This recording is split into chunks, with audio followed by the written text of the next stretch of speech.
महाराष्ट्र की सड़कों पर गाड़ी दौड़ानी है तो मराठी सीखनी पड़ेगी। महाराष्ट्र में धंधा करना है तो मराठी सीखनी पड़ेगी। फरमान तो पहले ये भी दिया जा चुका है कि महाराष्ट्र में रहना है तो मराठी सीखनी पड़ेगी। देखा जाए तो महाराष्ट्र में हर जिले से हजारों गाड़ियां सड़कों पर दौड़ती है, दूसरे स्टेट से भी लोग आते हैं, लेकिन फडणवीस सरकार के एक फरमान ने ऑटो टैक्सी चालकों की रोजी रोटी पर ही संकट ला दिया है।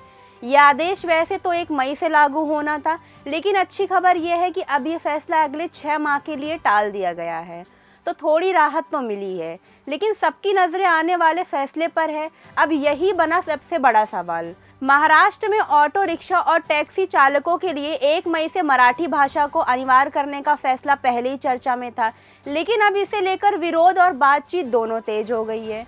प्रताप सरनाईक की अध्यक्षता में हुई एक अहम बैठक के बाद साफ संकेत दिया है कि अब राज्य में काम करने के लिए मराठी सीखना जरूरी होगा। यही बात अब पूरे ऑटो यूनियन में चर्चा का सबसे बड़ा मुद्दा बन गया है। सोमवार को हुई बैठक में ऑटो यूनियन के प्रतिनिधि परिवहन मंत्री प्रताप सरनाईक और संजय निरुपम मौजूद थे। इस बैठक में ड्राइवरों ने अपनी चिंता जताई और कुछ नेताओं ने ये तक कह दिया कि अगर फैसला वापस नहीं लिया गया तो वह हड़ताल पर जा सकते हैं।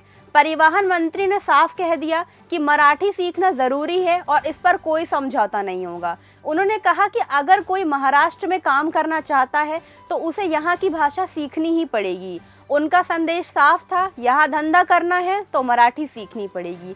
हालांकि सरकार ने यह भी कहा कि जो ड्राइवर मराठी सीखना चाहते हैं उनके लिए ट्यूशन की व्यवस्था की जाएगी ताकि उन्हें भाषा सीखने में मदद मिल सके। बैठक में यह भी तय हुआ कि जिन ड्राइवरों को लेकर विवाद है उनका एक सर्वे कराया जाएगा। इसमें यह देखा जाएगा कि कितने ड्राइवर पहले से मराठी जानते हैं और कितने नहीं। इसी मुद्दे पर यूनियनों ने मांग रखी कि इस नियम को तुरंत लागू करने की बजाय कुछ समय दिया जाए।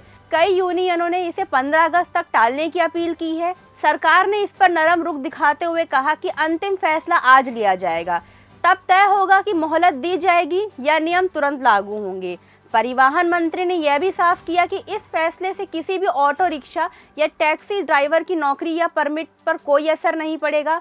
उनका कहना है कि सरकार की कोशिश है कि किसी की रोजी रोटी ना छिने। बैठक में यह भी माना गया कि मराठी भाषा को लेकर सभी पक्षों में एक तरह की सहमति है, लेकिन इसे लागू करने के तरीके और समय को लेकर अभी मतभेद है।